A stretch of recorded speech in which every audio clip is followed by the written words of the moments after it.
Hi everyone, welcome back to eDiscovery with Lolo, where I'll be taking legal tech, dusting it off, and making it a whole lot less scary.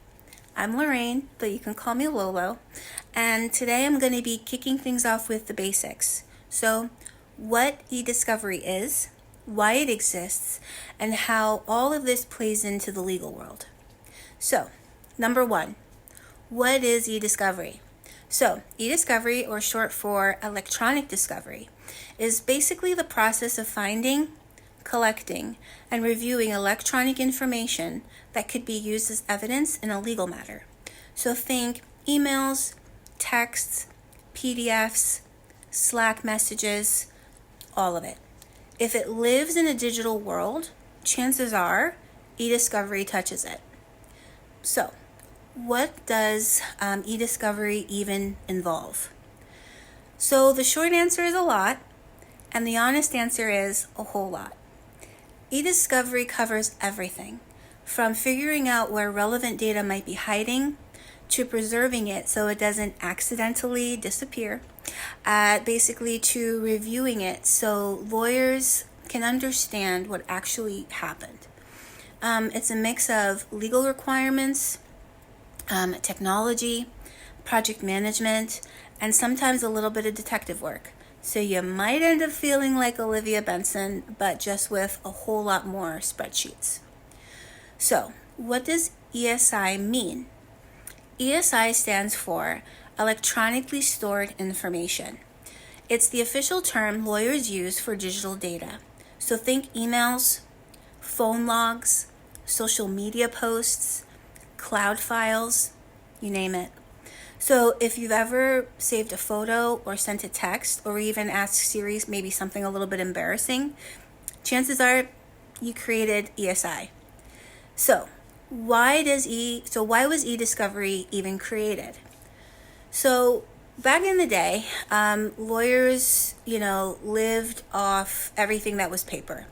And as the world shifted to digital, the legal system had to adjust with it.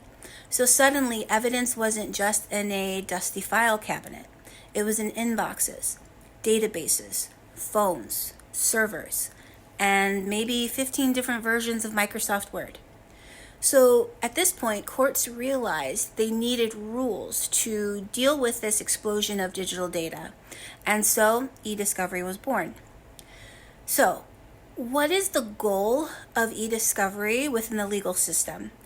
The goal is simple. It's to find the truth using modern data. So, courts want cases to be fair, consistent, and based on all the evidence. eDiscovery makes sure digital information is identified, protected, analyzed, and handed over in a way that everyone can trust. It helps answers questions like, what really happened? Who knew what and when? And my personal favorite is who hit reply all and when they definitely shouldn't have. So the Electronic Discovery Reference Model, or the EDRM for short, is basically the roadmap for the whole entire eDiscovery process. There are 9 stages, and it's pretty repetitive, but parts of these 9 stages definitely overlap. So they start with information governance, which is keeping data organized and well managed before anything even happens. You have identification, which is figuring out what data might be relevant. Then you have preservation, which is making sure that the data doesn't get deleted or changed. Then you have collection, which is actually gathering all of the data. Then you have processing, which is getting the data into a usable format and removing any sort of duplicates and reducing the noise of information. Then you have review, which is when the lawyers go through the data and they try to figure out what matters.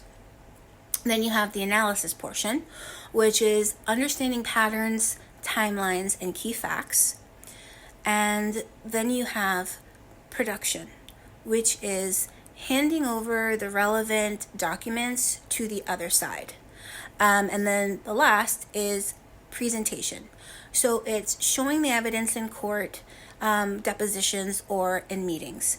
So what I like to say is think about it as doing your laundry, okay? So there are stages in doing your laundry.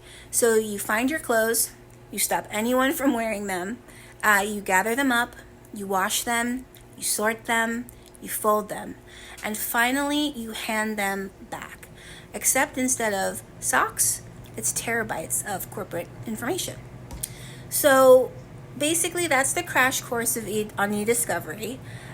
What it is, why it matters, and how we use it to make sense of all this digital universe. So if this helped demystify things a bit, stick around, because in my next few episodes, I'll be digging deeper into each of the 9 stages of the EDRM. And again, if you have any ideas or inputs for future videos, please let me know, and I look forward to speaking with you.